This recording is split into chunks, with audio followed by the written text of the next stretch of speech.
How's it going, everybody? Jeffrey here, your favorite physiology tutor, and today I'm here to teach you guys about action potential. Hopefully I can clear up any misconceptions or confusing about the topic, because I'll admit, while trying to make this video, it was pretty hard to grasp at times. But anyways, let's get started. And before we even start talking about action potential and how it's generated, I want to go through a quick review of the structures of a neuron, because it's just good to go through because there's a lot to cover. And it's just good to know the different parts of the neuron for what we're talking about today. So here's my picture of a neuron. And basically we have these little stick projections called dendrites.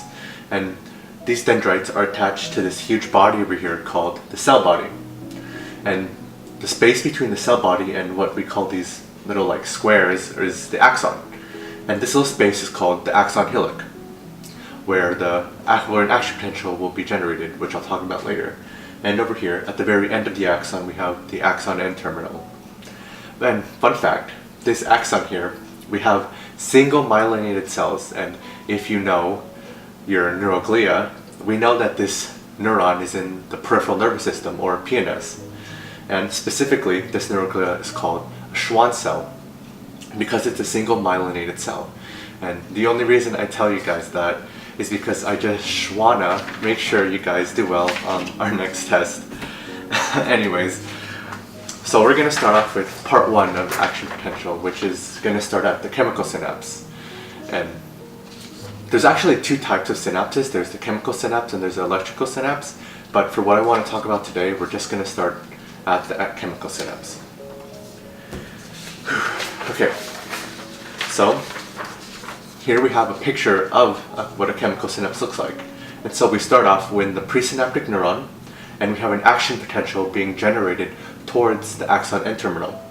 And as this action potential comes down to the axon end terminal, voltage-gated calcium channels are then opened, which allows calcium ions to rush into the cell. And these calcium ions allow synaptic vesicles filled with ligand or neurotransmitters, they mean the same thing, to come down to the membrane and to be excreted through a process called exocytosis into the synaptic cleft. And the synaptic cleft is basically the space between the presynaptic and postsynaptic neuron, just that tiny space in between there.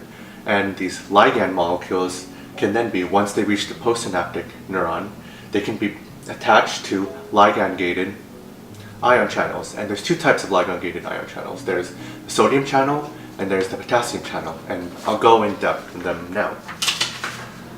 So, if the ligand-gated sodium channel is opened, we get an inflow of sodium ions, and these inflow of sodium ions allow for a cell to be depolarized, creating what we call an excitatory postsynaptic potential. And this excitatory postsynaptic potential, or EPSP, can generate an action potential.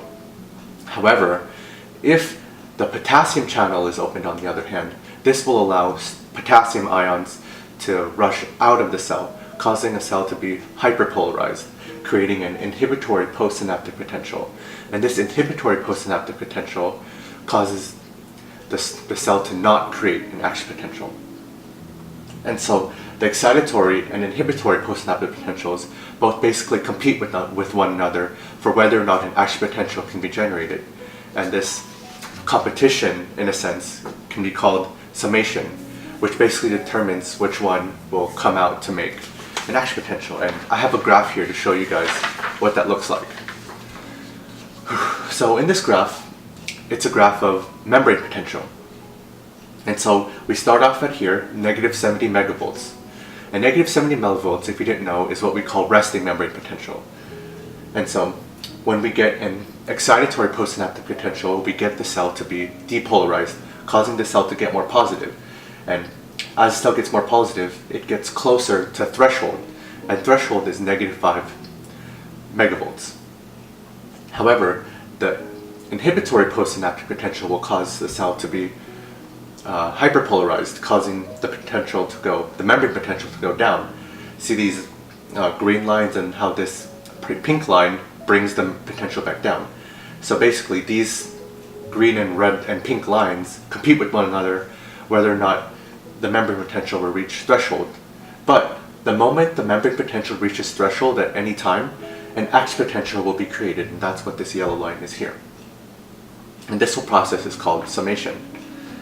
And there's actually different types of summation. There are two types of summation actually. We have spatial summation and we have temporal summation. Spatial summation is when we have simultaneous stimulations from different neurons, while temporal summations is a high frequency of simulations from one neuron. And yeah, that's basically summation. Now we're going to move on to the second part of generating an action potential, and that can be found within the postsynaptic neuron. So let's get started. So here we have my neuron, and I don't know if you can read these different symbols, but I'll explain it anyways. So these orange circles are sodium-potassium pumps. The yellow triangles are voltage-gated sodium channels, and then we have the yellow triangles, the blue triangles, which are our voltage-gated potassium pumps. And so I'm going to start off with, at the dendrites, the action potential is created. I've already explained that through how the chemical synapse brings it into the postsynaptic neuron and all that. So this action potential travels down to the axon hillock, which is right here. And at the axon hillock, once that action potential reaches it, voltage-gated sodium channels then open, allowing an inflow of sodium ions. And these inflow of sodium ions cause the cell to depolarize, bringing it up to threshold and causing an action potential to be generated. And once this action potential is generated, it eventually brings the voltage up to a peak of 40 megavolts, at which point the sodium channel will then close and the potassium channel will then open. And once this potassium channel opens, potassium ions will be rushed out of the cell, causing the cell to hyperpolarize, thus bringing the membrane potential back down.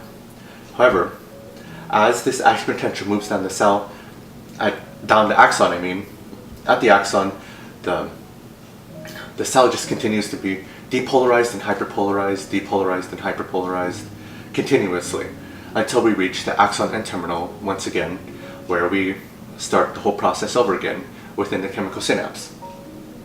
However, keep in mind, we have the sodium-potassium pump here that will allow the inflow, that will allow 3 sodiums to be brought out of the cell and 2 potassium ions to be brought into the cell, thus keeping that slightly negative state within the neuron and keeping that that electrical imbalance within the cell. Okay guys, so I just went through an action potential with you, but I want to go through it one more time just because I went through it pretty fast, and I want to show you it in a different way. So here we have a voltage graph that basically shows an action potential. So we start at negative 70 megavolts, which is again resting potential.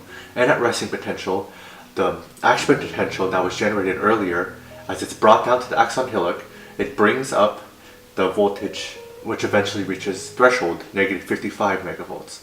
And once we reach threshold, then action potential is generated. This action potential is generated because this voltage-gated sodium channels are opened, allowing for sodium ions to be rushed into the cell, causing the cell to be depolarized, causing an action potential. However, once this depolarization causes the cell to reach plus 40 megavolts, the sodium channels then close and the potassium channels finally open. And just a quick thing, that these potassium channels open at the same time as the sodium channels open, but potassium channels open at a much slower rate and don't completely open until we get to plus 40 megavolts. Anyways, once these potassium channels open, the cell becomes hyperpolarized, bringing the voltage all the way down back to resting potential. However, because of this hyperpolarization, the voltage actually goes past its resting potential, but eventually reaches its resting potential once again. And this period of time where the voltage is past its resting potential is called the refractory period. And if you guys didn't forget that we had sodium-potassium pumps earlier, And these sodium-potassium pumps basically work in the background the entire time an action potential is being generated, which allow 3 sodium ions to be brought out and 2 potassium ions to be brought in, thus keeping the cell slightly negative. And this also allows the cell to be brought up to resting potential every time the action potential is brought through the neuron. And yeah, that's basically how an action potential is generated. Anyways, I hope you guys enjoyed the video, and I hope you didn't find this information too shocking to learn, because this is kind of complicated in a way, but you just really have to study it more to understand, and I hope this video will help you get that greater understanding. I just want to thank a special thanks to one of my good friends who helped me prepare for this video, just basically helped me understand the topics that I was discussing today. And I also want to thank our professor, Mia Nobles, who helped me feel really proud about what I do here with these videos, because I really do want to help you guys, and I'm definitely going to make more in the future as we go through this semester. Anyways, I hope you guys all have a great day, and I'll see you all later.